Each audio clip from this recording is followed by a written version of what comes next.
Hi! That's that. Welcome to Decisive Podcast number 19. Oh shit. One way. So. Oh, what a week. What know. a week to have it on as well. Madness and chaos will ensue. I am the one and only Kieran. He is the one and only Rob. How are you doing today, bro? I'm not as tired as you. No, you're not. It's been a packed day for me. I mean, it's been a busy one, but I didn't fall asleep. No. I did fall asleep. So, we are here on a Wednesday. Oh, Yes. wow. Bizarre. I Madness. think that's The weather why nobody knows that we're doing this, so... Yeah. killed my car on Monday. Yeah. Well, Sunday killed it. Monday just finished it Yeah. off. Monday ate its corpse. You were trying so hard, and now you can't get anywhere. So I was in the car park until 8:30 p.m. Super fun. No, 9:30. I don't know what time it was. 2 days ago, I've slept. Fucking dreadful. So, we would like to start off, first of all, my friend, by saying... Let's have a little catch-up about last week's episode. Yeah. Let's do that, yeah. So last week was episode 18, Corey Taylor Swift. I love the way that men sounds. I'm so happy we settled on this. So, we really basically want to send out a thanks, because that was insane. We knew it would be a big topic. Yeah. We knew... to be fair, we shared it to shit, but... We planted it in your brains. But a lot of people tuned in, a lot of people commented beforehand and during, and we were hoping, hopefully it'll beat the views of our first ever episode, which is now the second highest rated at 487 views. And as of this afternoon, we hit 1,000 views, and I have metaphorically ejaculated multiple times. So thank you very so much. Thank you for providing him with an orgasm. Yes, and to our new 13 or so likes, we appreciate you all, and we hope you enjoy the ride. So this week, as announced last week, it's the first of a two-part series, of a versus series, and we have... this week, it's Kieran versus Rob, where I will interview you. I'm fucking nervous. And I will ask you all about your musical life. It's also worth pointing out that I've specifically not... Obviously, I don't know what I'm going to be asked, so I've not researched. This is going to be completely straight off the bat. It's gonna be good. Improvisation! I'm excited. Some questions, or pretty much all of them are music-based, so we're keeping it to the topic of the podcast. Oh, well, thank God. Yeah. For a fucking music podcast, I was shocked. What is your favourite strand of hair on a dog? So it's going to be great. It's going to be great. Trust me. Yeah, I don't. The greatest podcast of all time. So, Alright, that. No, let's begin, young Padawan.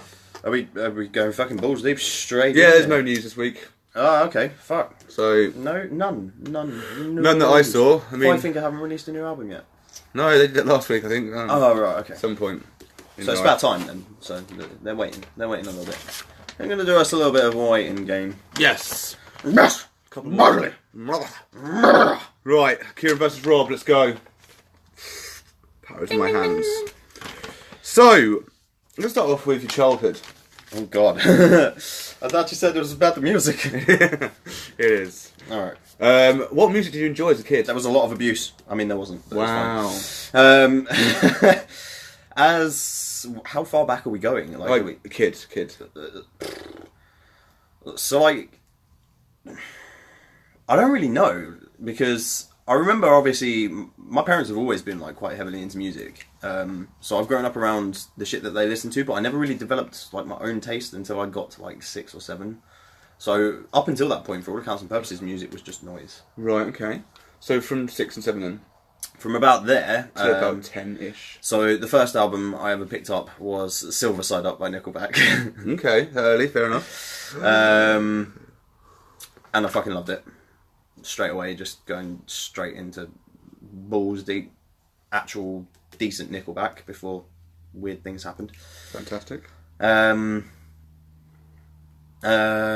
my second album was a bit of a jump from that in a completely different direction with Sum 41. Right, so it's pretty much been rock, at least, your whole life. Pretty much, yeah. I mean, I've gone in and out of sort of stages like most kids do, I guess. Like, I definitely had like a a chavvier phase, I guess, where I listened to kind of some rock and metal on the sly, but most of the time it was kind of like hip hop, R&B, Okay. grimy shit, horrible shit, drum and bass, Mm. chill step. I mean, some of this stuff still lives on today. Quickly before we continue, it's not telling us who's online this time. So hi to anyone who's here. We don't know who you are though this time. You usually told us. Facebook is being a bit. Yeah, my Strange. messenger is still not working. We're rolling with it. All right. Amazing. So that follows on to kind of what you said. What did each of your parents listen to? Okay, so vast differences here. While my mum, as far as I can remember, my mum has always been okay listening to the shit that my dad puts on. So I guess we'll start with what my dad listens to, which is very stereotypical of his personality, i.e. Oasis, Stereophonics, Right, yeah. proper little mod / punky person when he was younger. Loves Madness, Specials, like all, you know what I mean, like that kind of very stereotypical. You can imagine your dad in a pork pie hat with sunglasses on, playing the trumpet, kind of ska band shit. Right. Okay. Fair enough. My mum, on the other hand, when you get her alone and you listen to her music, whether it's like strictly her choice kind of thing, it's all like your very stereotypical 70s, 80s, Right. usual like fucking girls just want to have fun kind of thing. Yeah. Like, Fair. so two really different kind of influences, neither of which, Overly stuck. because metal, Yeah. yeah. Good answer. I don't get it. Like, I don't really understand where that side of it comes from, really, in that sense. But there you have it. So, what were they like when you started getting into metal? Did they, or were they kind of these panicky parents that you get into the devil's music, or? It's worth knowing. Anybody that's met my parents before can vouch as well. It's worth knowing they are the soundest people in the world.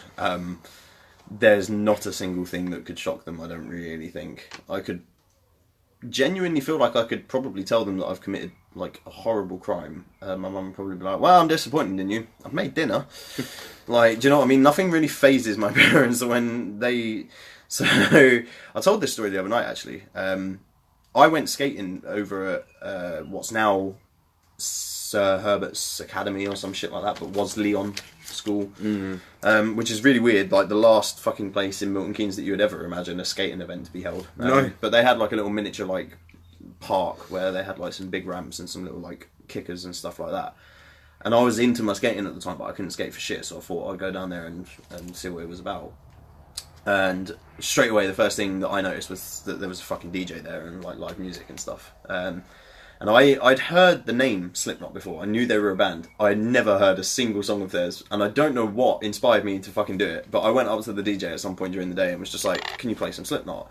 And he was like, "No," but I do have the album, and just handed me the disc. Didn't have a case or anything, just handed me the disc. Right. Always good. So I left the skating straight away.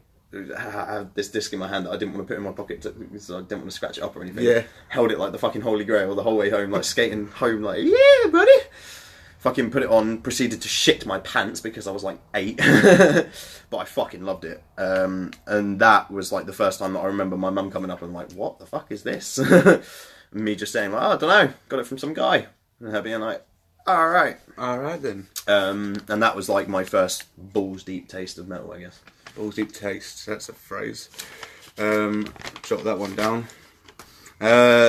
Okay, cool.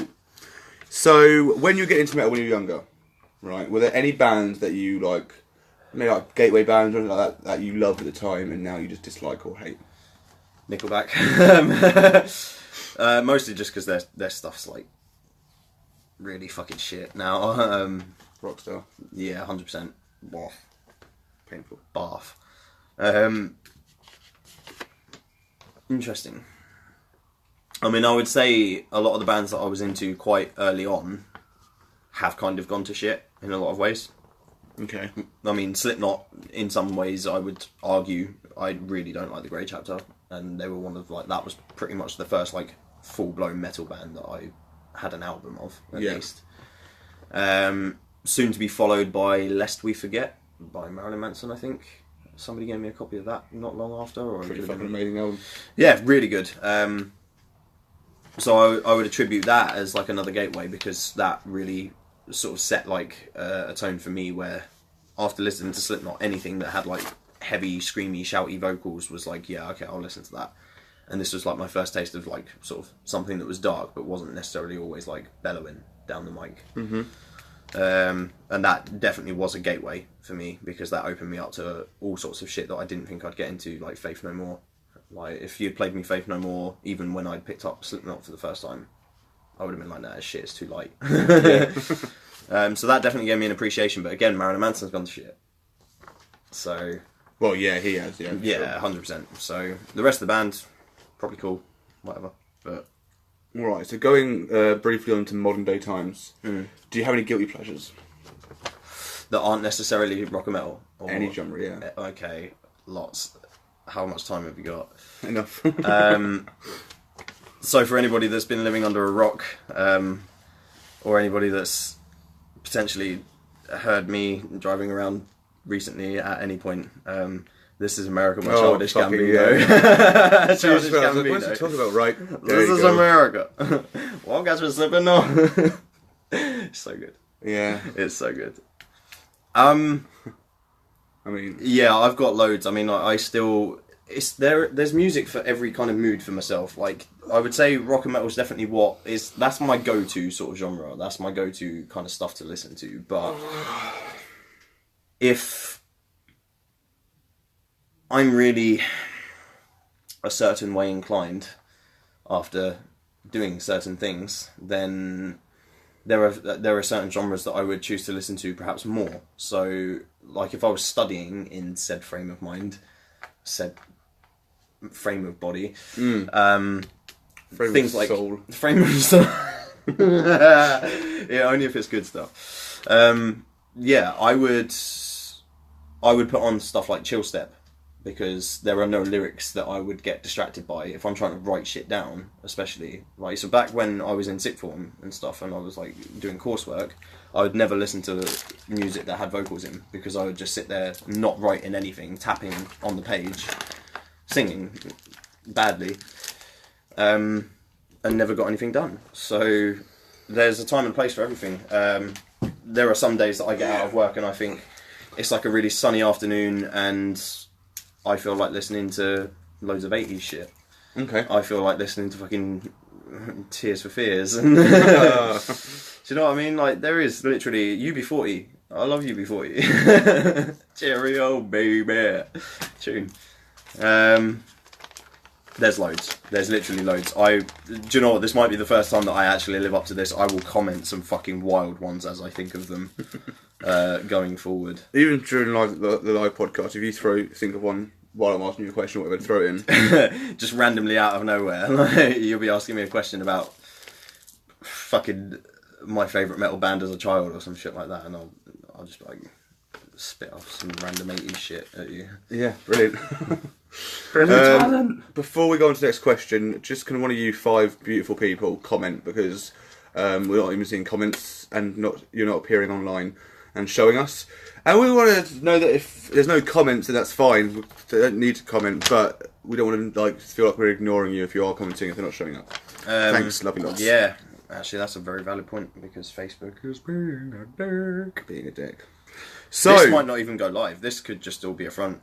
This could be terrible information if you say that again. Going back to youngness or your teens. So when socialising, as you do as a teenager, did you ever fall into like a niche crowd? So were you a goth, were you an emo, were you a chav? I was all of them at some point. I mean, yeah, again, different times in your life, different situations and circumstances. So when I got kicked out of school because I was a dick. And in that time, the only people that were around me that were also kicked out of school were badly behaved people that set fire to cars. And generally speaking, without sounding like I'm stereotyping, most of those people were very like grime infused. And so that ended up getting played a lot when I was out with these people, generally doing bad things because I had nothing else to do. Sounds awful. Yeah, I mean, it really was, and... I mean, grime's one thing, but setting fire to cars is nearly as bad. Well, that's the thing, though. It got to a point where... I'm I mean, you can definitely tell that it was like a phase in my life kind of thing, as opposed to anything else. Because the minute I decided I'm going to get myself enrolled in another school because I actually want GCSEs, and I did. I got myself enrolled in another school, and I did really well. And in a very short space of time as well, I got myself enrolled just before exams started, and I passed. But I noticed that the minute I got myself out and away from that crowd, my music taste changed again. Like, I didn't want to listen to as much grime anymore because it was Horrific. horrific. But also because I attributed it with bad times. Right. Okay. If that makes sense. Yeah, it does. So there was that. When I first went into secondary school, I was very much in like a gothic phase, in the sense that I would dress in like all black makeup. I wore eyeliner. Hot diggity damn. Hot diggity daffodil. There's one that most people don't know. That's a tiny phase I went through as well, to be fair. It happens, man. Got for me with like the 3 lines there with the eyeliner Oh my god, yeah. and the black nails. And the fucking fingerless gloves, like striped fingerless The gloves. nails on them. Yep. Oh, teenagers. So yeah, I've been there.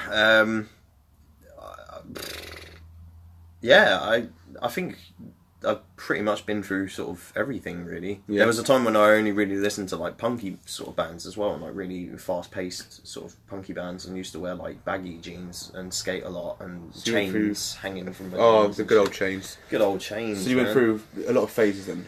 Massively. And to be fair, like, I think looking back on it in hindsight now, I can obviously say that that's what it was. Like, it was just sort of different phases in my life.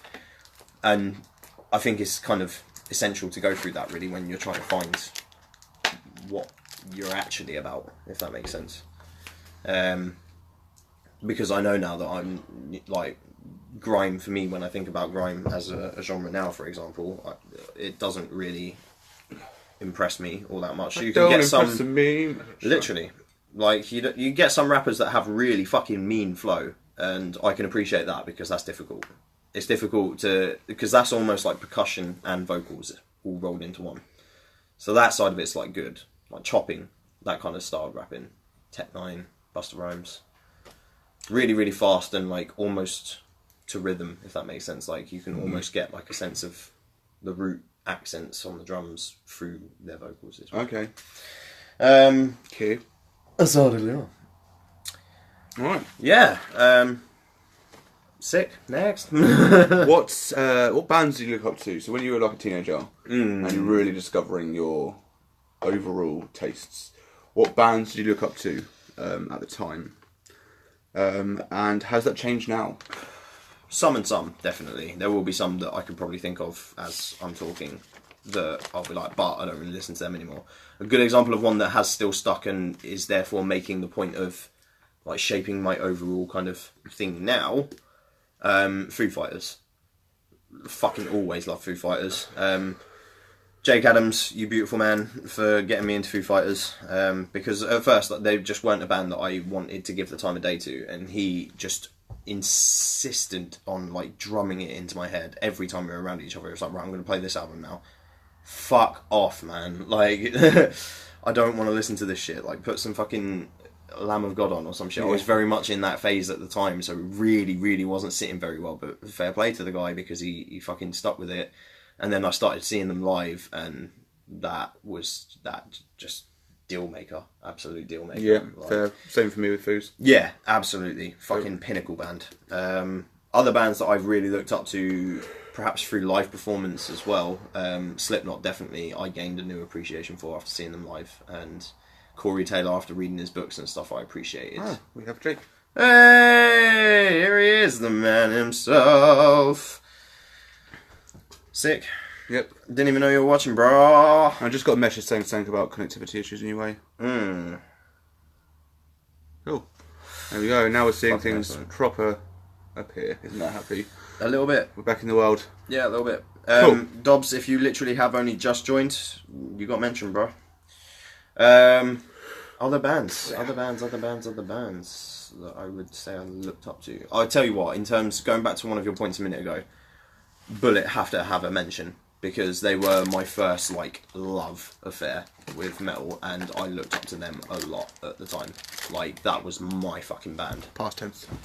Yeah, at the time. I will definitely say that now because I think my taste has widened so Riot. much that well, do you know what? Right. I'd done good at just getting that out of my head. So, Yeah. thanks. Cool. It's back. All right, then. So, at this current time in rock and metal, who are your three most hated bands? In no particular order, because I'm not even sure if I could do that. Bring me the fucking Horizon. Yes, sir.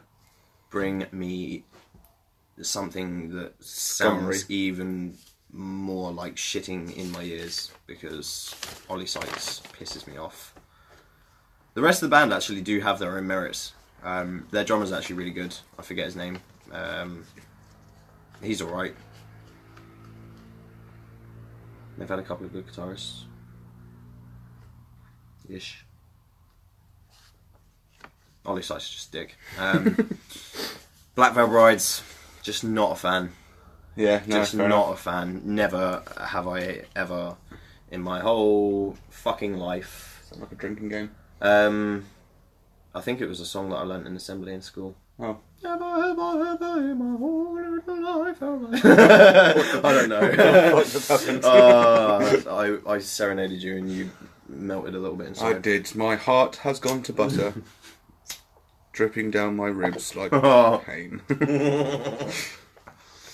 Any third band?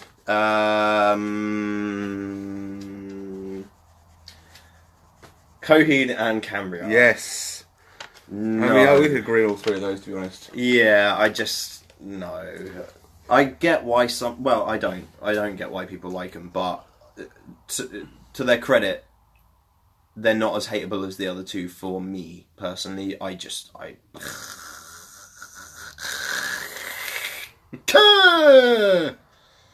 And that's what I have to say about that. Fair, that's a good answer. How far into the question list are we? Do we need to slow down? We are less than halfway through, Excellent. and some of the questions are longer. All that reminds me, when the time comes, can you please get to the full download lineup on your list? I fucking can. Excellent. So, if not your you may have already answered this with the Slipknot CD Man, but if not your parents, who got you into metal? Who first introduced you to it? Me. You just discovered it yourself. Pretty much, yeah. Yeah, cool. Through means of things like that guy just giving me the CD, because he didn't ask for it back or anything. Obviously, he just said, "Here you go, take it." So I did. Yeah.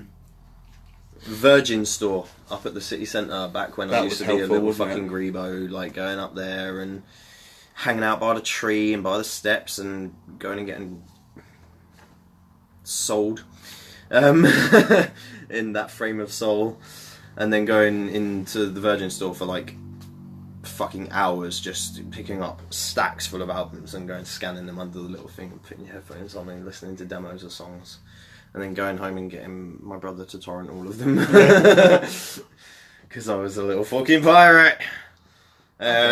Yeah, so, and then obviously, yeah, like friends. Dobbs is a good example. Me and Dobbs kind of bonded for our music taste. I was in bands because I got into playing drums kind of at the same sort of time that I really started getting into music as a whole. And then obviously being in bands with people that were like, "Oh, have you heard this song? Oh, have you heard this band?" Picked up a lot. So, yeah, just generally. Self-discovery is always good. Yeah, Cool. massively. So, what is your first ever gig? Ooh. I mean, like, of stature, so not the Right, Pits. okay. Unless it was a big band playing the Pits. Pits is a local venue, which we every day sorely miss. First big gig that I ever went to.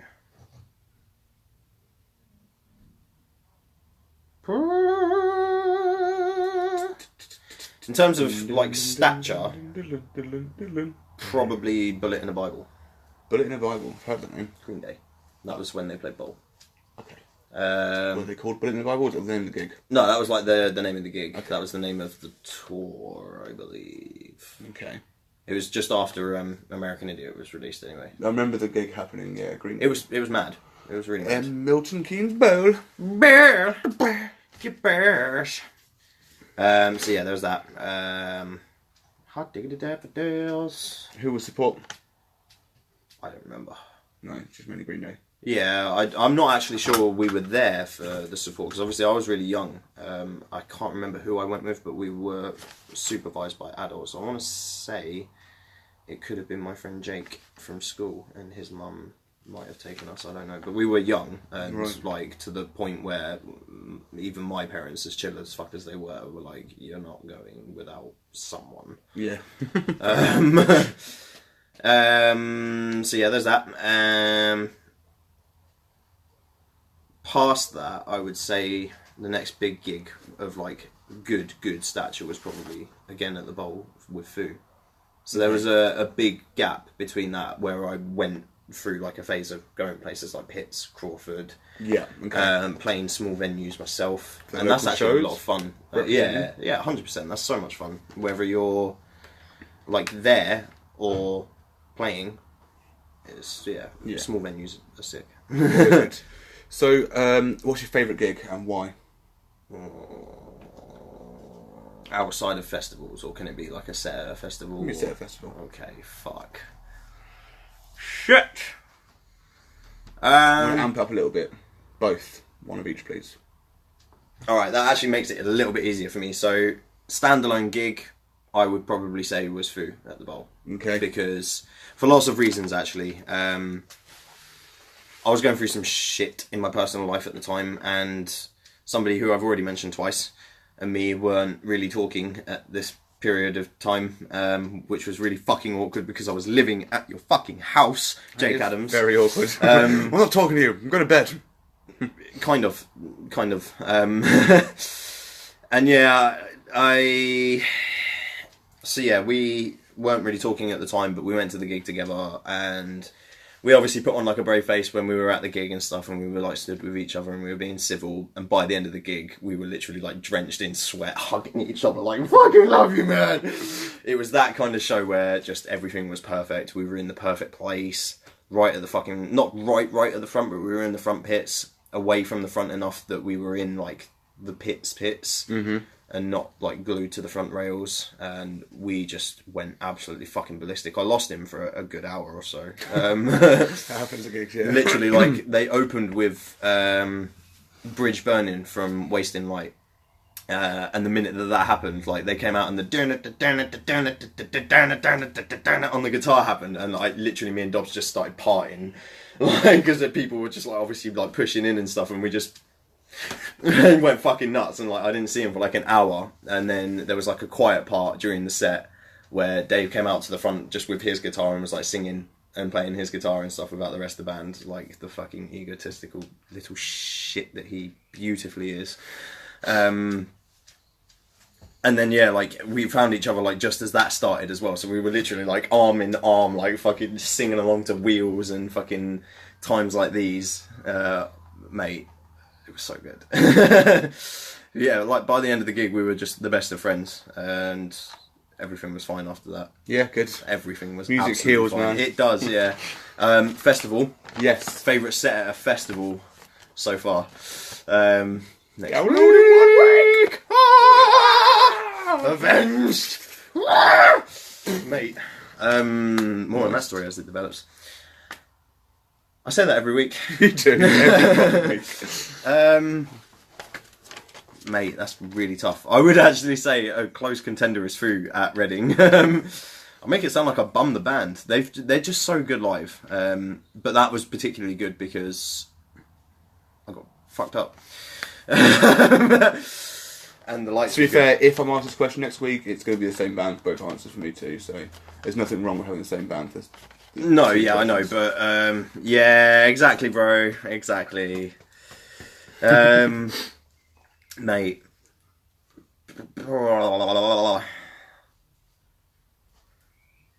I really enjoyed Parkway Drive at 2013 download. Okay. I'm not sure if they were my favourite over the weekend though, man. That's tough.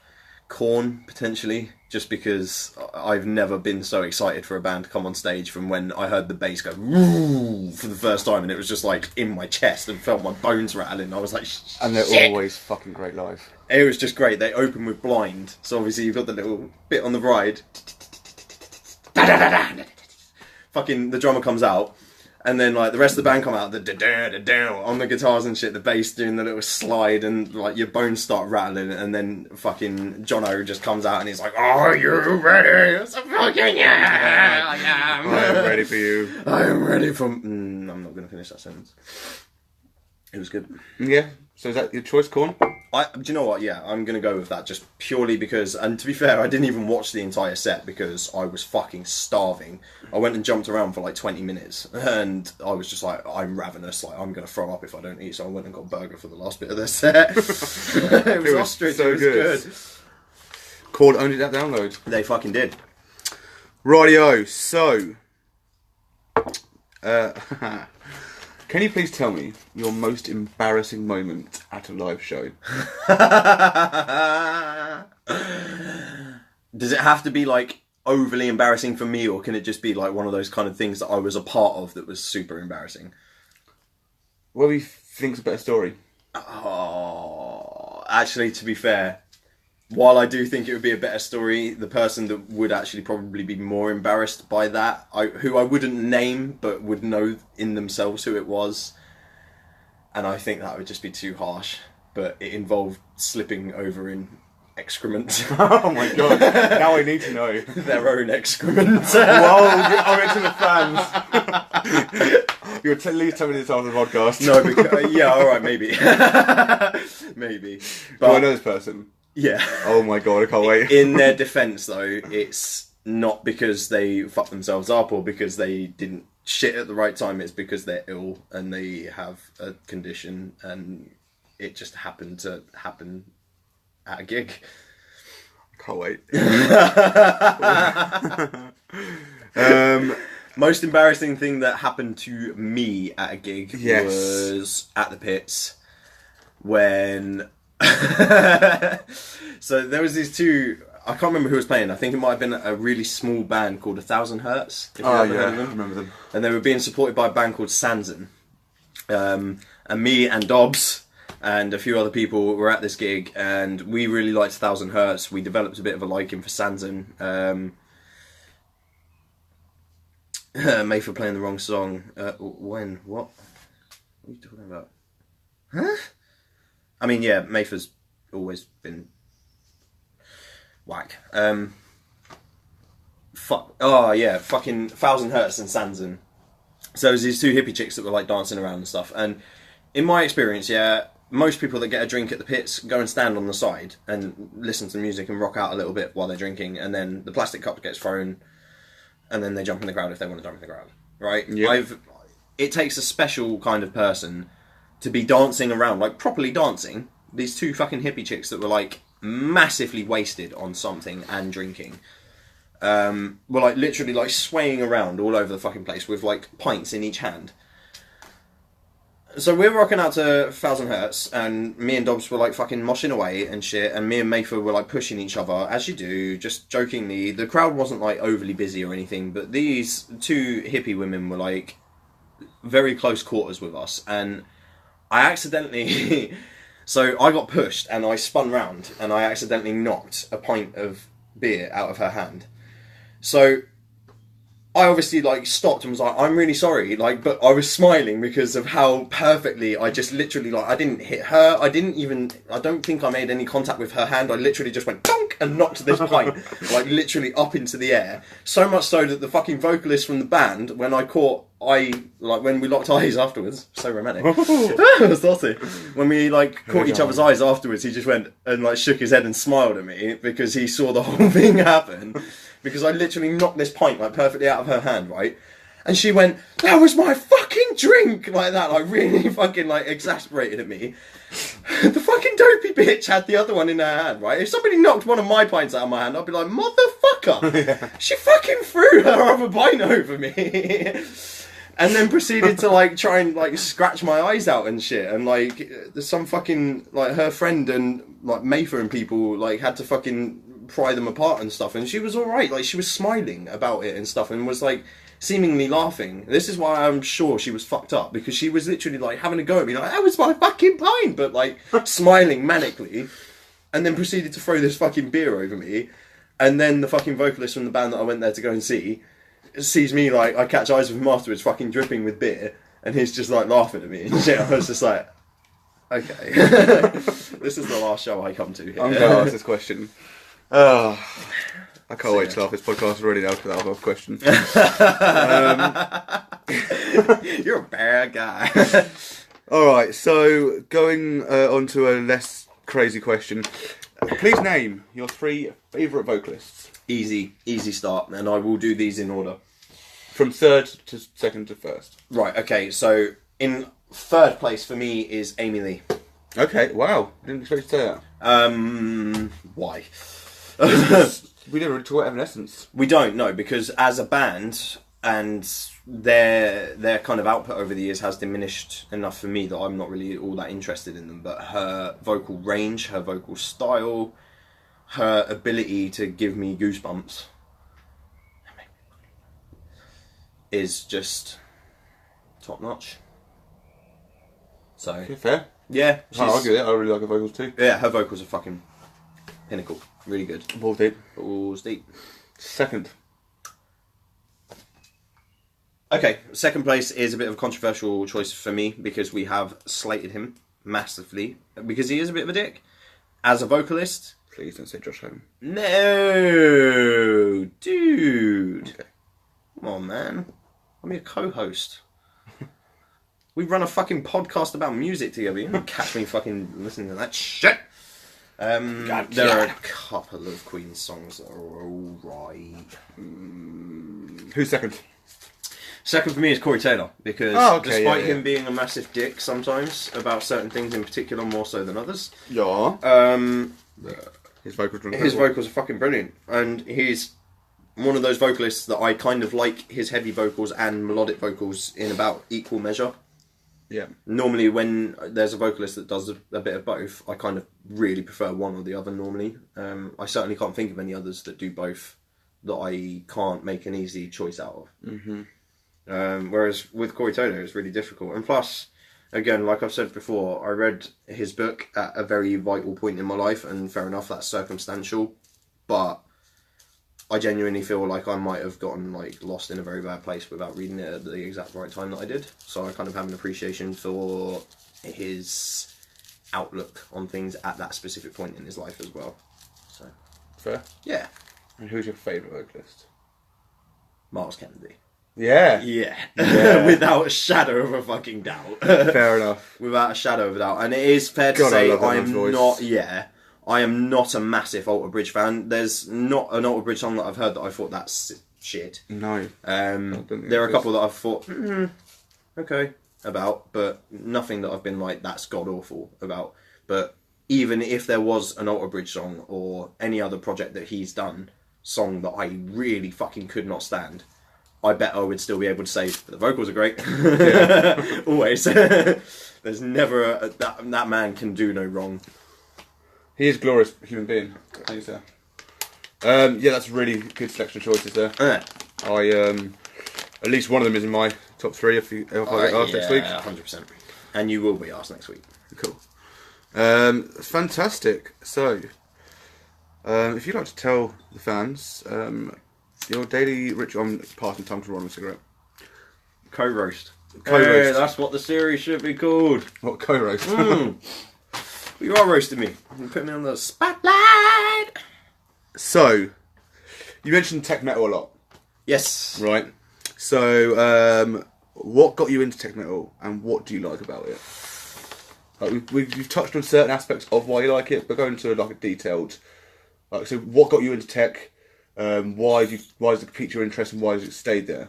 That's a really good question. Thank you, sir. Please don't ask me that next week, because I was like, I don't like it. I know. Yet. We'll see. 2 albums down, we've tried, you failed. Come on, I don't give up that easy. You know me. I'm like a stubborn little bitch. I'm a Taurus, I'm fucking heavily stubborn. I thought you were about to say I'm a Tory and I'm heavily stubborn. I'm not a Tory. That would fit, but you are not a Tory. I'm a Tory, I'm stubborn, I don't like the NHS, my name is Liam Bartlett.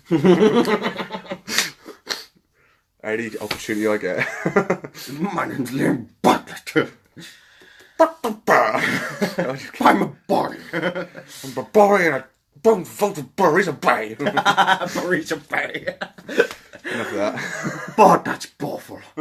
Techno. Yeah, moving swiftly back into topic. Okay, bye. Do you know what? I don't actually really know where the liking for it came from. I suppose I was listening to a lot of bands like August Burns Red, Parkway Drive, that are very sort of heavy vocals, heavy guitar, heavy drums, like just overall metalcore heavy shit. Hi, Sky.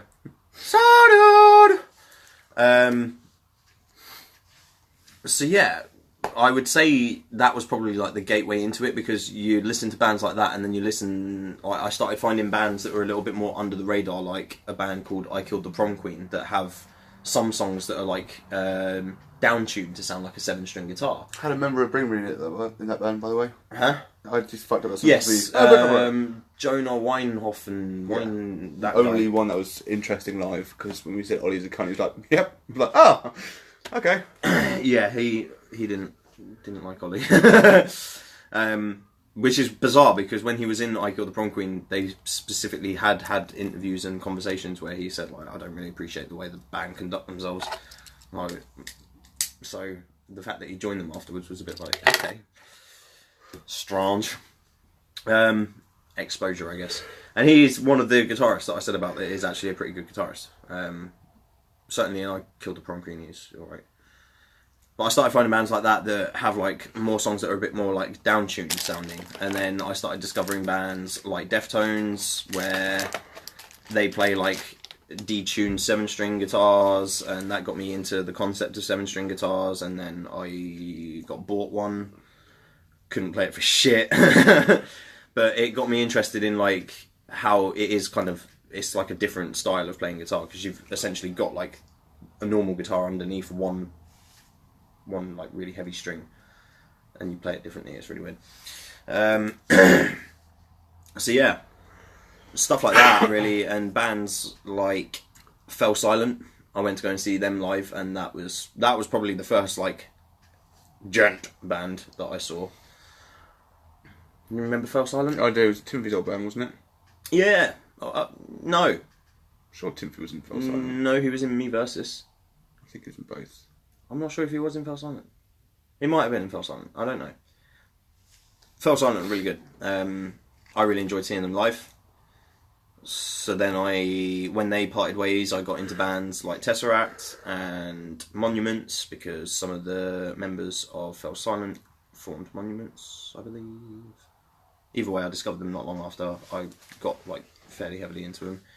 And yeah, ever since then, it's just been After the Burial. After the Burial, I've actually had one song of theirs for about 10 years, just because I randomly downloaded it one day and decided I liked it because it sounded like an arcade game.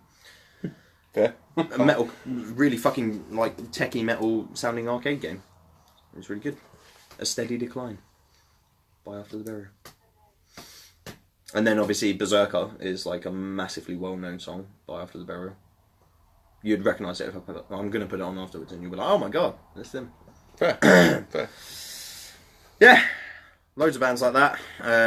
Started getting into bands like Periphery, and then the thing that I really like about tech, and I suppose one of the things that's kept me like interested in it, is that virtually any band that you discover is under the radar and not known at all, really. So it's cool. So that's why you like it. Kind of. Like the guitar. That and fucking madness on drums. So much of that stuff is like virtually impossible to play, but when you can play it, it's so much fun. And it's music that you actually have to think about to play it as well. Like you can't just be like, oh, it's a 4/4 pattern, and just play the drums to it. Like you actually have to follow the music and know the structure of the song and stuff. So I had no idea you like tech. What the fuck?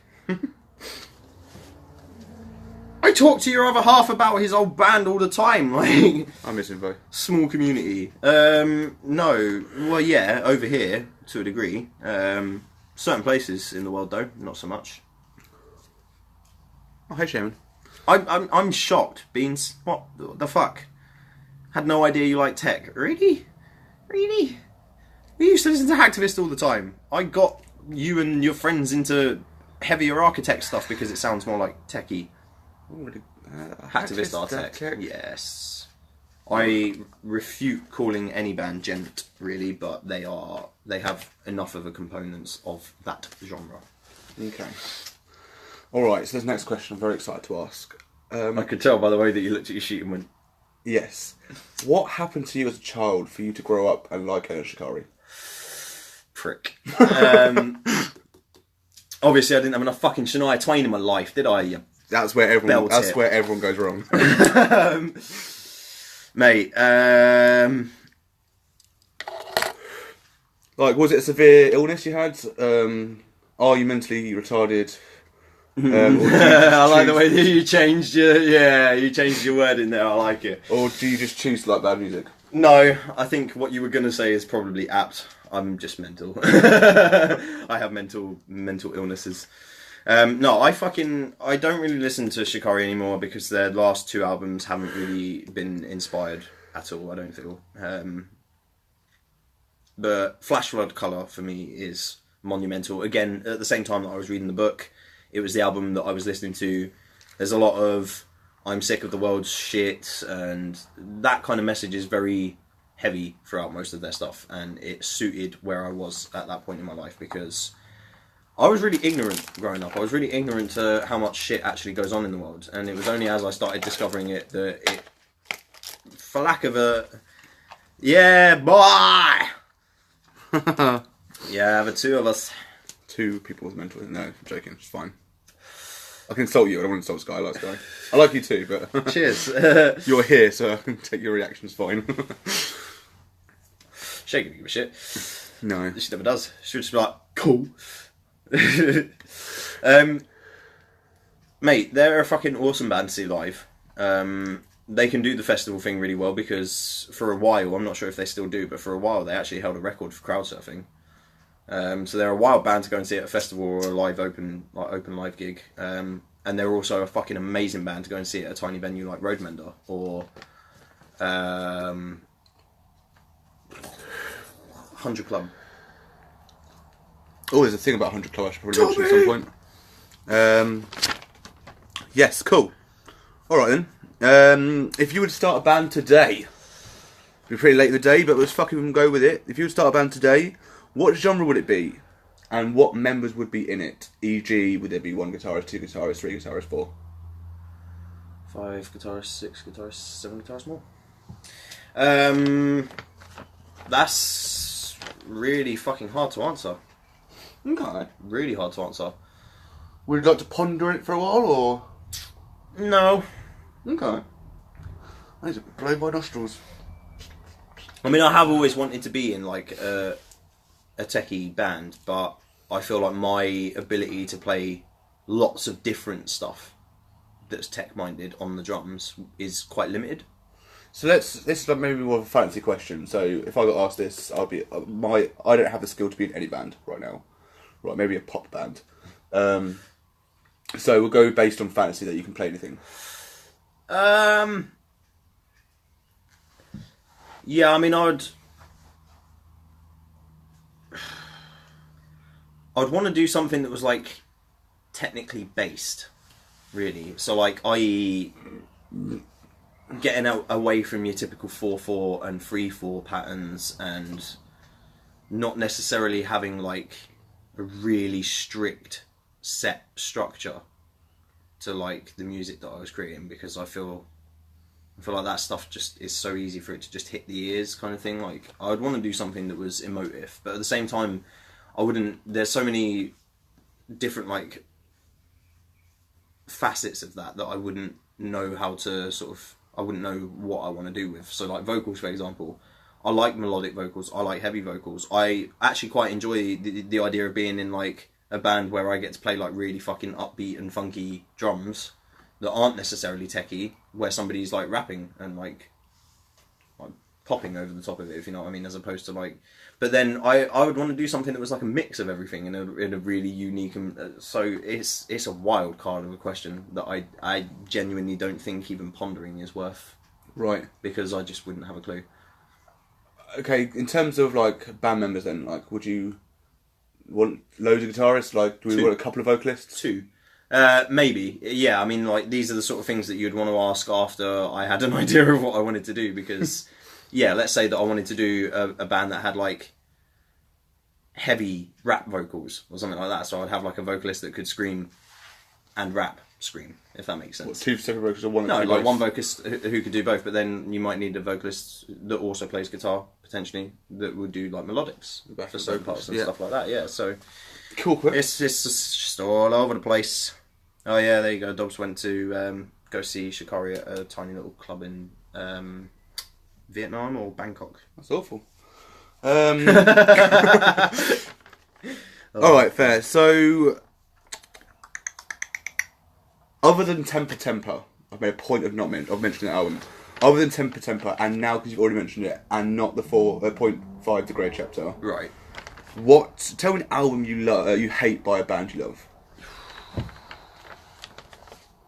Temper would have been too easy. Yeah, way too easy. Okay.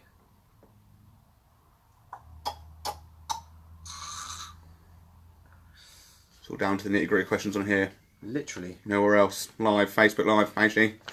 I mean, this is actually like the hard part about doing this kind of improv, is that I actually have to think about shit, and I'm not very good at that.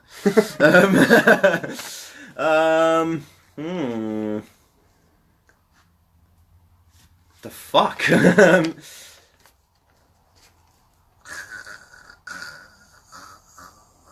Okay, so like I said, I'm not a mad fan, but I do really love Alter Bridge, and their entire style is great.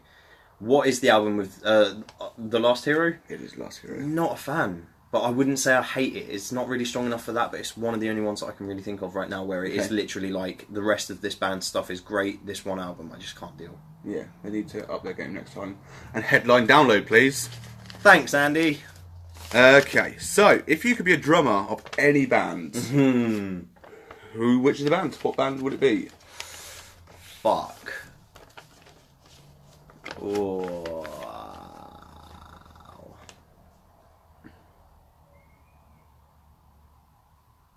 Quickly scratch my nipple while we pass the time. Want to see that? Want to see that? Yeah, that's that.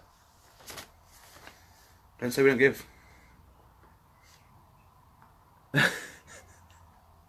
How am I supposed to think when you're being so erotic? Oh well, it's just these manly pecs of mine. What? Oh my god. Mate, if I could be the drummer of any band. Yeah.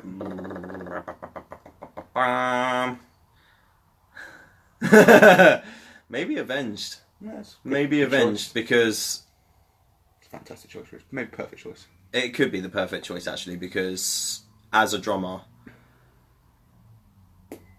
Jimmy fucking Sullivan was probably still to this day like my biggest influence of like, I want to learn to play drums like this. And it was definitely the reason that I started experimenting with the double bass pedal. Good. So yeah, I'm gonna actually say Avenged, just to Excellent. also put a block on you saying the same thing next week. You're not putting a block on that. You ain't putting a block on that shit, boy. Now, would you rather do that, or would you rather drum your own band? I guess any real musician should say that they'd rather drum in their own band, because you get that experience of taking your band to the heights, kind of thing. And it's your own stuff. And it means that you actually get to go and see Avenged live. Yeah. Not be on the stage and be like, "Aww." This looks really cool from back here. Under the spotlight on stage where everyone loves me. I mean, they probably wouldn't love me because I'd fucking butcher every one of their songs, but... I've repeated the question here by accident. Excellent. Yes, sorry. I think I would have to settle with that, but it would be one of those things where I mean, more on the story as it develops. But Dave Grohl has actually been through a thing like this as well, where he was asked to join a band that he grew up listening to as their drummer, at the same time that he was mixing the first Foo Fighters record, and he was like putting the phone. He tells a story of him putting the phone down on the guy, saying like after he had said like, "Yeah, sorry, I'm going to start my own band. I can't join your band." Him putting the phone down, like, "Oh, I can't believe I've just done that." So it'd probably be one of those situations where like M Shadows would call me up because we're best buds, and Me and Shadows are pretty close. Huh? Me and Shadows are pretty close. I mean, yeah, obviously I met him through you, didn't I? So yeah, he'd just bell me, just have a little chin wag, and then he'd be like, "Hey, I was thinking, man, do you want to drum?" And I'd be like, "Sorry, bro, I was gonna start my own band called Avenged Eightfold." And then yeah, that'd be that. Right, fair enough. What was the first album you ever bought? I mean, you have kind of already asked that as well. First album you ever bought? Nickelback, Silver Side Up. Oh yeah, you kind of gave me an answer. All right then. Although to be fair, that wasn't with my own money. I saved like pocket money, and I asked for a little bit of extra on top to go and buy that album. No, that's the first album you bought. Okay, yeah, okay, fair enough. What First was- album I ever bought with my own money, like after I started working, just as an interesting point though, was actually Rise to Remain. First album. Oh, that is interesting. Yeah, that's really late on in life. Yeah. Because, like after I started working, that was like the first time I actually went and made a concerted effort with my own money, like as I earned it, to be like, I'm going to go and pick a new album to listen to. Cool. No, that's good. To pick that one. And it was worth it. It was a fucking good album. Superb. What was your most recent gig?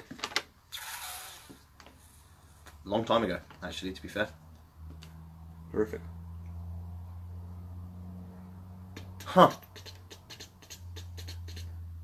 Of stature, or like of like at least mediocre sort of like.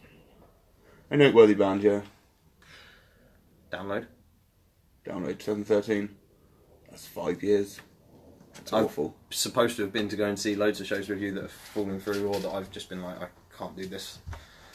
This is a challenge. We're going twatty reasons. Excluding downloads, that's already obviously happening in 1 week's time. Yeah. We're going to more fucking gigs. All right. Can you please get up the download lineup on your phone? Oh my goodness! My goodness! It is time. My arse is slightly numb. Fun fact for you guys. I really need to put pants in my elbow. Yes. As soon as this ends. If I've got any left. Or when I get home then. Yeah. Might quickly go wash it. Not now. Not now. I was thinking that, but... Although, to be fair, water isn't necessarily always the best thing to put on there because... That's going literally back to skin colour. Right, let's leave that then. Alright, so here is the for lineup. day, starting with Friday, who do you plan to see? Oh, what, out of the whole shebang or main stage? Whole shebang. Whole shebang. Oh my days. Right. This could take a minute. Bear with.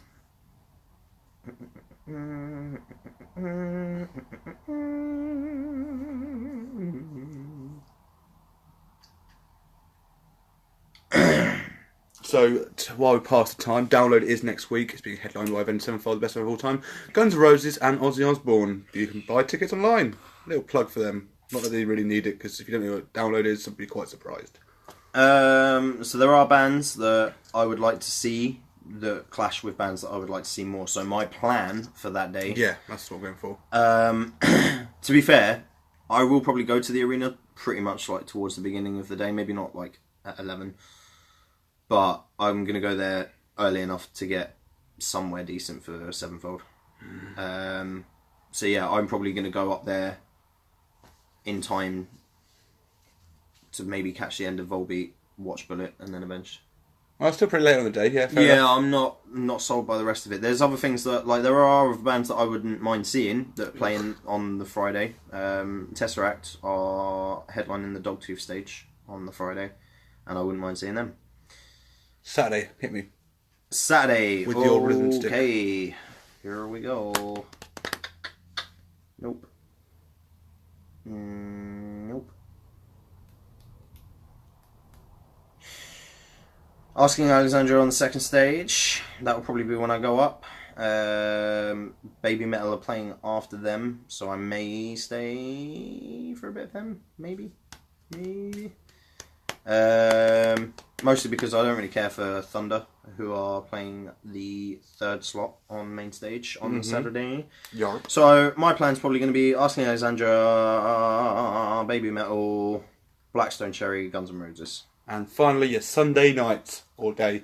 Yeah, day's not really all that good for me on the Sunday. It's very quiet for me as well on Saturday and Sunday. Yeah. Some Milk Teeth are actually playing. Oh, interesting. Very interesting. More on that story in a minute. Leave it!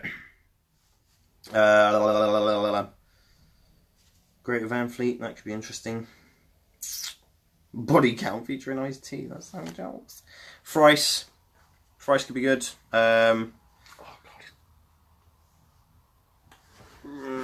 Okay. So it's going to have to be... I'm actually going to go up there, possibly to see Milk Teeth. Maybe not, probably not. Oh, depends what the album is. Yeah. The review coming up soon. Boom. So in that sense, I may go and see Greater Van Fleet instead. I've heard really good things about them. Yeah, they're a good band. Probably go back to camp for a little bit or chill around the arena somewhere, not in the stages. Just go and get some food and chill. For me, Sunday and Saturday are very much drinking ones. Yeah. I usually do that at gigs, but... Thrice. Yep. Probably, unless Thrice clash within this moment, in which case that's going to be quite a tough one for me. But in an ideal world, I'll go and see Thrice. I'll go and catch a bit of In This Moment. I'm not going to stay for Shinedown as much as I'd like to see a lot of the rest of their set. I have a scary feeling they're going to play way too much of their new stuff, and I can't stand it. I'm going to follow the crowd on that one. If Pete's going to Shinedown, I'll go with him because it's his first download. And yeah, I might. If no one else is on. Fuck me! How did I miss Cradle? I could go and see Cradle. I'm going. Could go and see Cradle of Filth. In which case, I will go and see Cradle of Filth. Go and chill for a bit. Go and see In This Moment. Go and chill for a bit. Maybe go and see Shinedown. Maybe go and see Manson. I'm gonna see Ozzy. Yes. Yeah. It's the close. So I'll answer this question next week, but I will throw out Manson is very dependent on the situation at the time. yeah, I mean, if I'm too fucked up, I'll probably go and chill for a bit and then go back to the crowd for Ozzy. Oh, the O's. Oh, the L's. So in actual fact, realistically speaking, and there's wrestling as well. I might go and catch some of that just because that's fucking jokes. I probably would as well. Yeah, I mean, like Shinedown, it's going to be one of them really. Like, if they start off with a few of their new songs, it'll be alright as long as they make up for it. But if they're really insistent on playing, I might check because I'm pretty sure they'll be on tour. Like, What, now. Shinedown? Yeah, I'm pretty sure they're on tour. Surely if they're releasing an album, or this might be like initiating a European into an. A lot of announcements happen at Download. Yeah, this is true. So yeah, it could be quite difficult to sort of gauge whether or not they're going to play a lot of their new stuff. But we'll see. I mean, there's only one way to find out, and that's going to be by going. So. Yep. And your final question. If you were stranded on a desert island, Oh my god. I'm giving you some options and you have to choose one and one only. What would you take with you? First of all, a game. A game. Like a console game. I mean, do I actually have a console to play it on? Yes. Electricity is all there. Alright, okay. Fuck.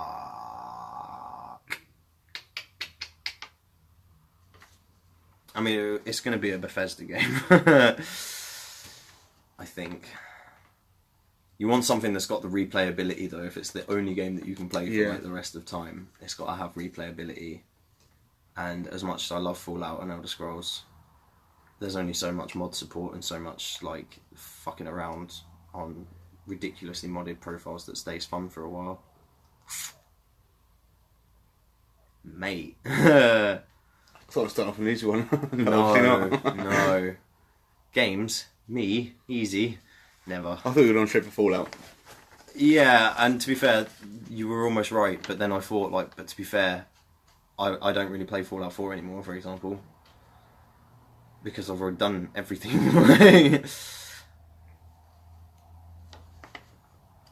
I'll come back to that. I'll circle back to that. What else? Meal. One meal for the rest of your life. Oh. Dude, this is brutal. Probably something Italian. I'd get so fat. Just eating carbonara every day for the rest of my life. Yeah, it'd either be that or like beef stir fry. Okay. Beef stir fry or But you're choosing carbonara. one. If I'm choosing one, I think it's got to be the beef stir fry actually, because I'd need, if I'm fucking stranded on a desert island, I need protein and carbs, which ramen and beef will provide. What movie would you take for entertainment?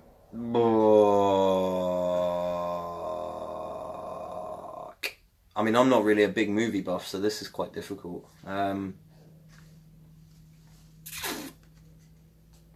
It would probably have to be like something relatively funny, so maybe like Deadpool or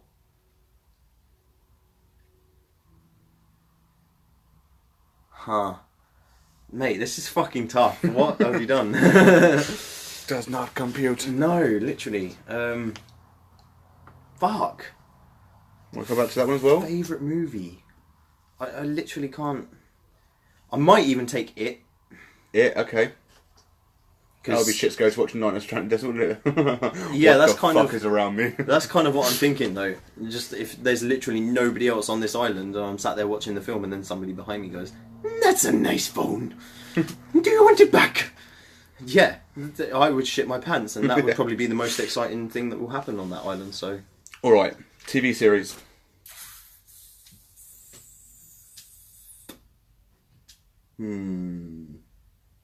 Get every episode of it. for classic replayability's sake, probably Friends. Okay, cool. It's not what I was expecting, but that's fair. What were you thinking? What I was thinking was probably my answer, so we'll find out next week. Tune in next week. Game of Thrones or something like that. Possibly. Possibly. I mean, yeah, it's up there, but... Wacky Races. Who knows? I mean, it's not Wacky Races. It's not Wacky Races, no. Wacky Races is brilliant, though. I fucking loved it. Alright, so, Friends. Yeah, I think so. So what, Friends, what was the movie again, sorry? It. Or Deadpool. Let's go with Deadpool, actually, because that's funny. Deadpool. That's at least funny. Your meal is your beef stir fry. What drink would you take? Alcoholic or non? Up to you. Suppose if it's all I'm going to drink for the rest of my life. If I'm stranded alone on a desert island, I probably want my life to end quickly, so I'm going to say, like, Captain Morgan's. There you go. Just die an instant death. I mean, if you're on a stranded island, I guess you could have water as well, so you wouldn't, like, die. Right, and, well, yeah, I mean, if I've got water available, then, yeah, something alcoholic, because... You can. Buzz. It's something to do. Yeah, fuck yeah. So, yeah, and I would probably want it to be really strong, so maybe, like, a coffee liqueur or some shit like that, because I need coffee as well. I need the taste of coffee. Wait, so is that coffee or Captain Morgan's? Oh, fuck. Right, okay, let's ditch those ideas, because hearing the two compared like that just sent a chill down my spine.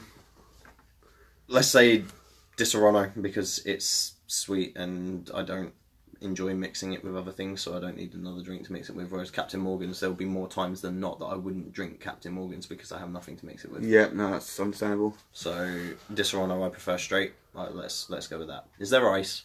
No. Damn. I mean, you could put it in the sea, it would get cold enough. You can't have to stand there with a bottle. So go away. Back to, before I go on to the final one, back to game. I haven't even thought about it.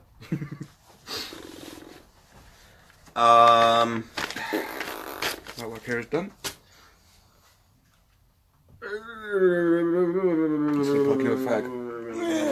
I would potentially have to go... Oh man, I've had conversations with people recently where they've said like, right, pick your favourite game of this genre, and I'm like, oh, this, or actually this. How about this? This is just my favourite overall game to take with me.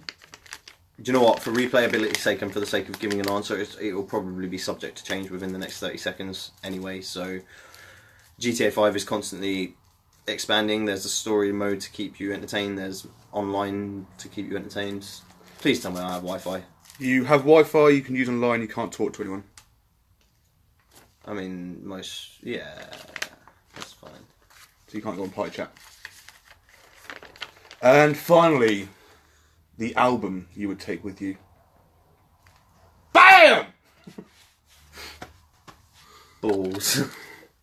Who's that by? A band called Fuck My Life. Balls, fuck my life. Wow. Fuck My Life Balls. Jot that down. Fuck My Life Balls. I'm gonna write that down. What was the first one? That was really fucking good. I hope you've been working safely on this, because we don't pay you for nothing. We do pay you nothing, but we don't pay you for nothing. I'm out. Album choice. Do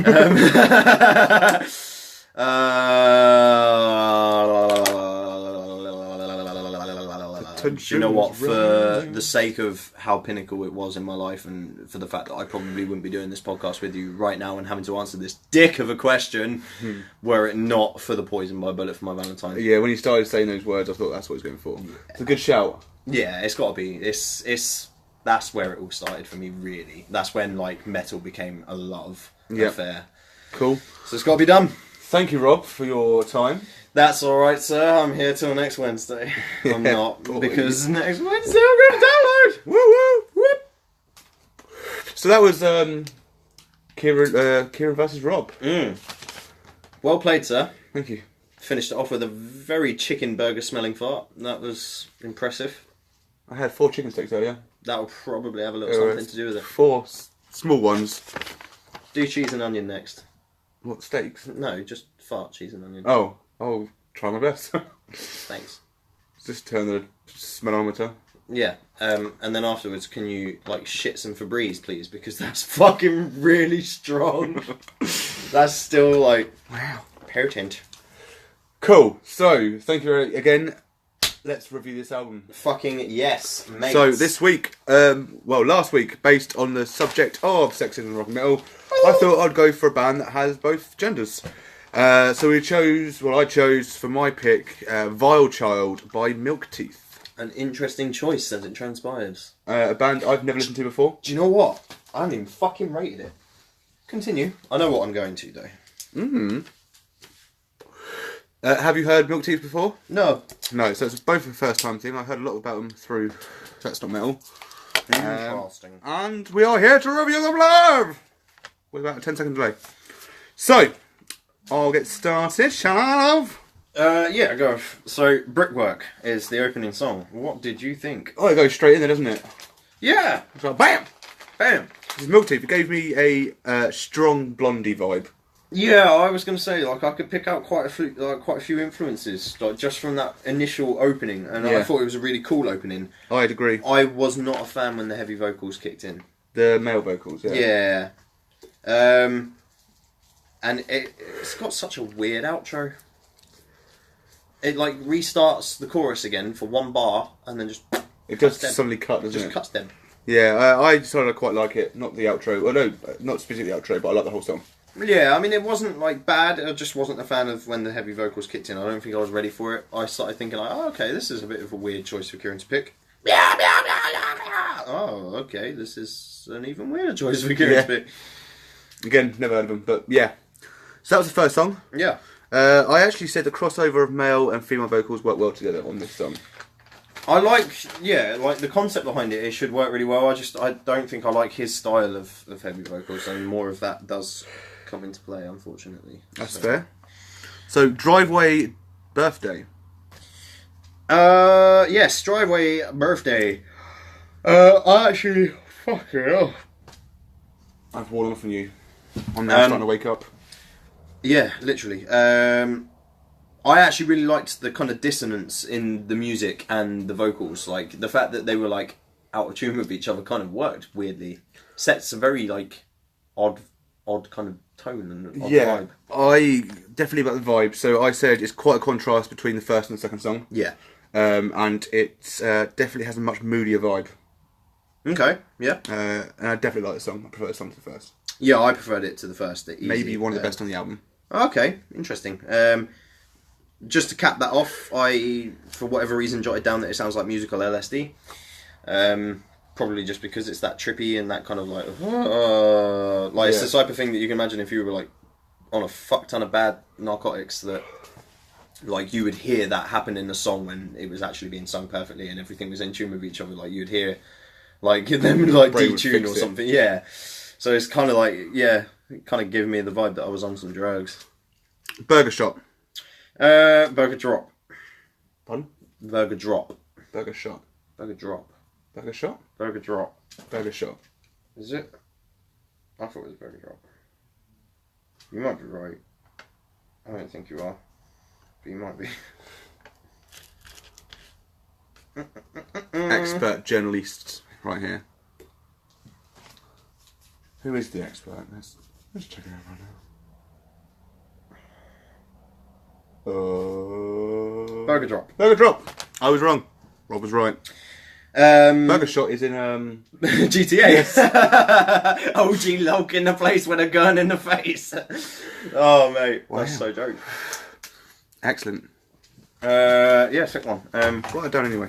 Oh my goodness, the water has caved in. Oh my god, no. Burger Shot for me. Burger Drop. Burger Shot for me is how you make CJ sick. Burger Drop. Burger Drop. Not much of a stand-up song. Kieran must have been hungry. I'm always hungry. Yeah, Burger Drop. Either that or he just wanted to pull off like a mad robbery. Yes. Go in there with your little like SMGs pulled with your bandana around your face like a real OG. It's not a stand-up song for me. One of the worst on the album, and I noted it has a slower pace. So that's really quite interesting because I thought it was quite good, kind of catchy. Oh, fair enough. Yeah, but I agree. It was like a lot slower and a bit kind of like less. But sometimes less is more. Sometimes, yes. Not very often though. Working in the kitchen, you know that sometimes. Brain Food. So I'm not sure about the age of the band. I didn't look into this. Right. But this song really gave off a massive vibe. It's like it displayed a fair amount of teen angst within the vocals, the lyrics. Sorry, but it's really catchy and a well laid out song. Yeah, one of the better ones again. 100% agree. And it's actually, I think I've settled. It's probably my fave. Yeah, it's up there. So yeah, for me, I just put it's also a really good song, really catchy, and possibly my fave. Yeah, good. Swear Jar again. Another slow song, but adds the moody element that you got in the second song, which is Drive Away Birthday. Yeah, I kind of likened it to that as well. I just put that I love the intro. It's not bad, but it's not really amazing either. So yeah, fair. Kind of flat, but yeah, it's alright. Get a clue. No, yeah, sure. The clue is that his vocals remind me of Ollie Sykes. Oh wow! Especially in this particular song, and I don't like that. So with the male vocals, it's straight into a more heavy punk style. Works well as a midpoint of the album. Not to say that arguable, actually. That's yeah. Yeah, I'm not saying that I really overly liked it, but if they're going to place like the one heavy only song, the midpoint of the album's pretty cool. Yeah, I guess so. So works well as the album. Yeah, that's that. That's that. Not massively keen. It was all right. Okay. Yeah. Cool. So yeah, I mean, for me, I just put that's like a bad sign that it reminds me of Bring Me in any way, shape or form. In case you couldn't tell from earlier discussions, sign of a bad thing maybe, but it's as a song, it's okay. Like, and I agree, it kind of has its place in the album, and its placement in the album is pretty good. Yeah. So that brings us on to Moon Wanderer. Yep, so it's back into the softness of the female vocals. The song kind of just skips by as... well, I'll read that sentence after you, actually, because it makes sense. Yeah, see, I feel like we're definitely developing a bit of a different taste on the album then, because you seem to have more time for his heavy vocals, which is the style of theirs that I feel like, me personally, I would want them to stray away from. I put for Moon Wanderer, I defo think this style is better for them. Yeah, so me saying that it's back into the softest softness of the female vocals is not a complaint. No, yeah, okay. Right. I think I'll cover both the vocals at the end of the overall album review.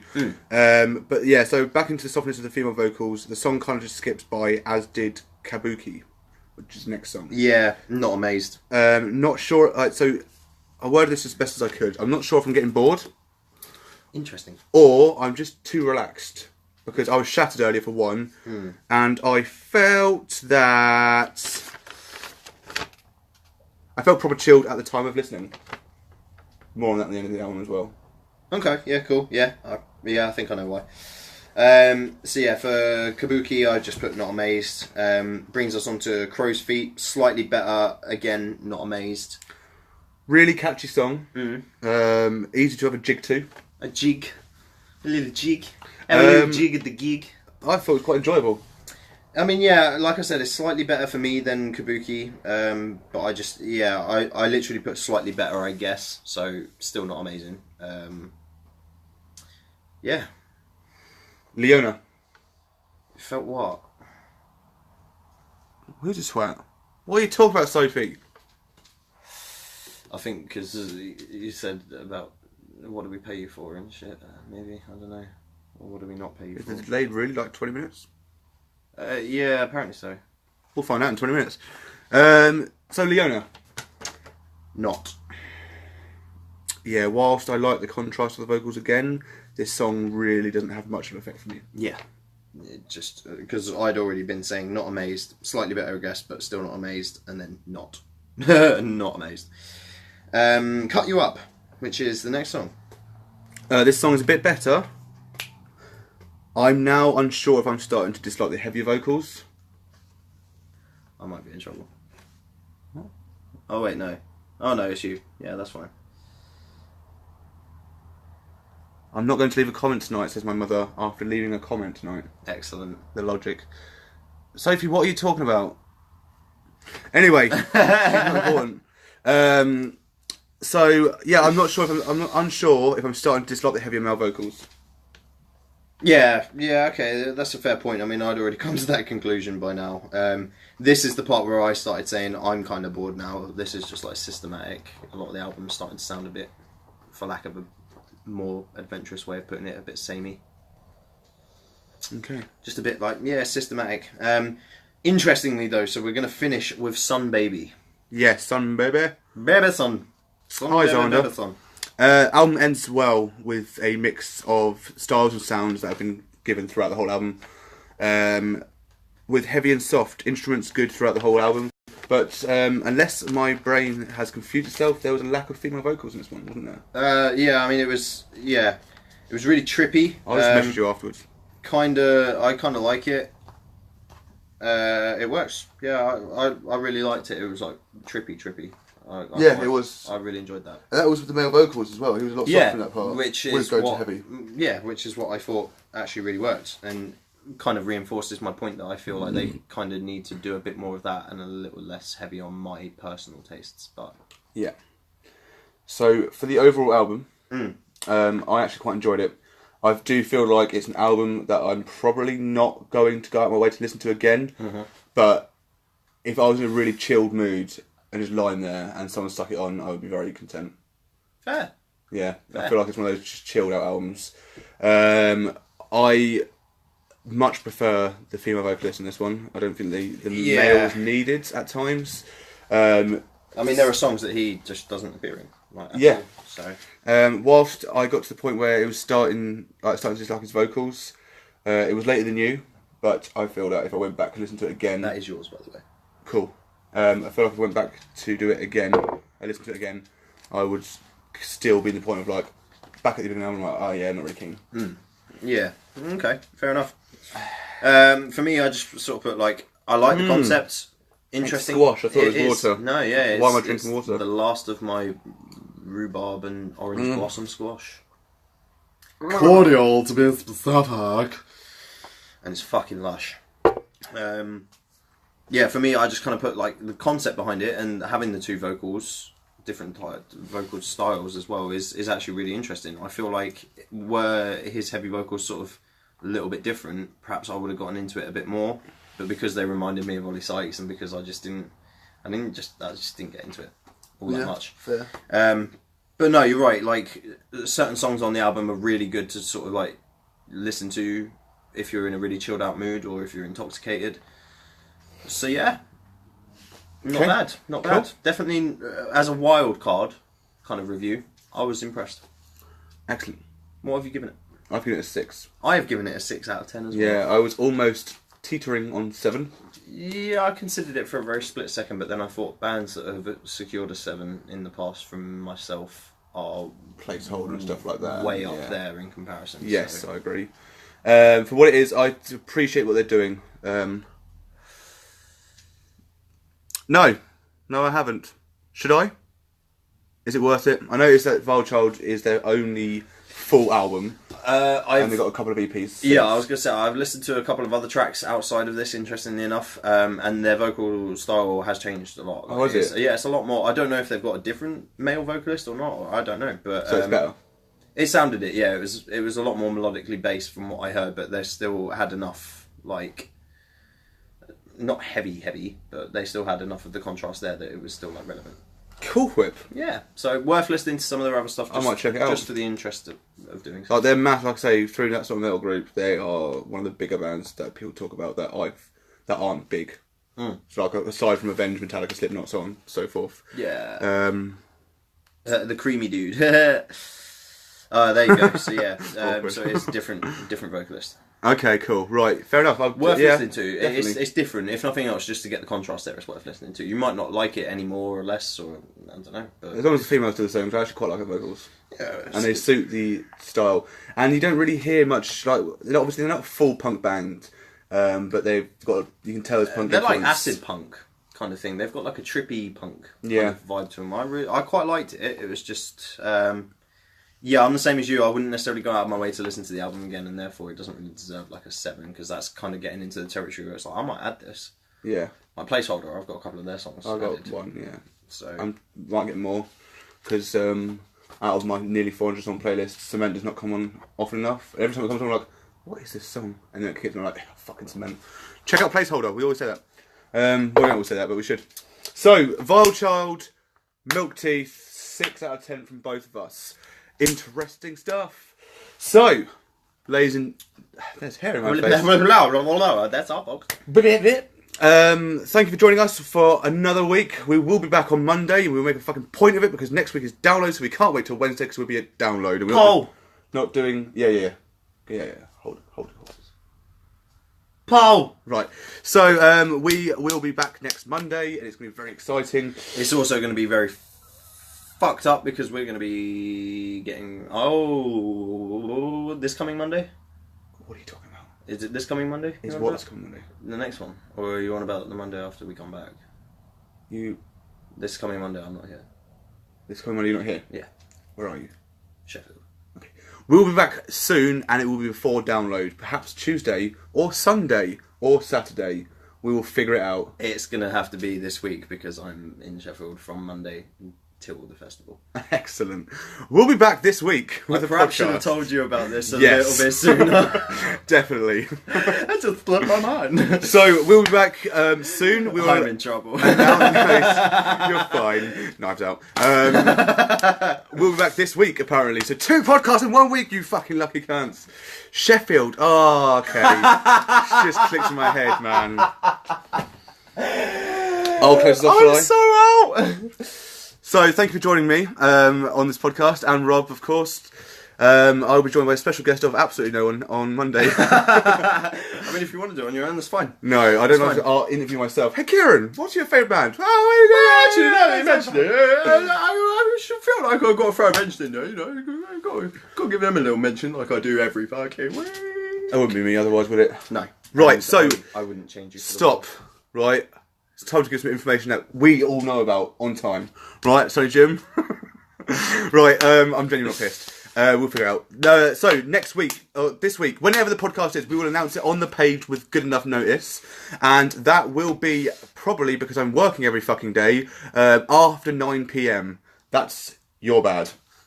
Okay, so I'll take that. I'll take that. it will be the reverse of this week, and it will be Rob versus Kieran. I will be interviewed. Same questions, different questions. That's down to Rob. We'll find out on the day. No prep, pretty much.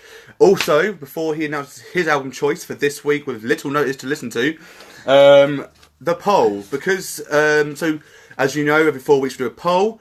This time we decided to make it easy. So the poll will end... that will still end on Monday, because we're fucking normal people, right?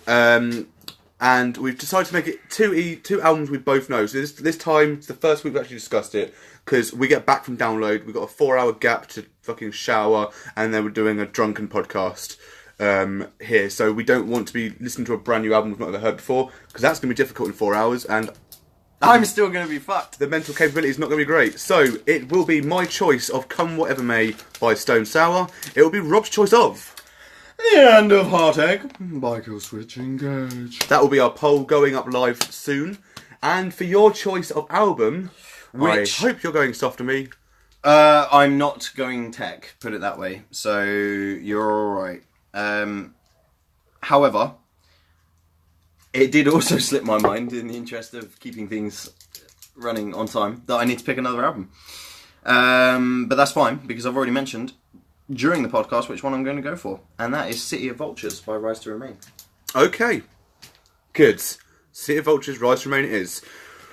Thank you again for joining us. We will be back in the immediate future. At some point that we may not be able to tell you Did you guys say on when are time. you from Sheffield? Monday morning till Till the festival. Until after the festival, yeah. Yeah. Cool. So it's still the weekend. That's fine. We love you all. I don't We're love him. severely unorganised. I mean, I am. I was going to say it myself. Right. You fell asleep So, before dude. you came here. Yeah, I came here half an hour late, not fucking 4 days early. Right, much love, we're out. Take care. Sa.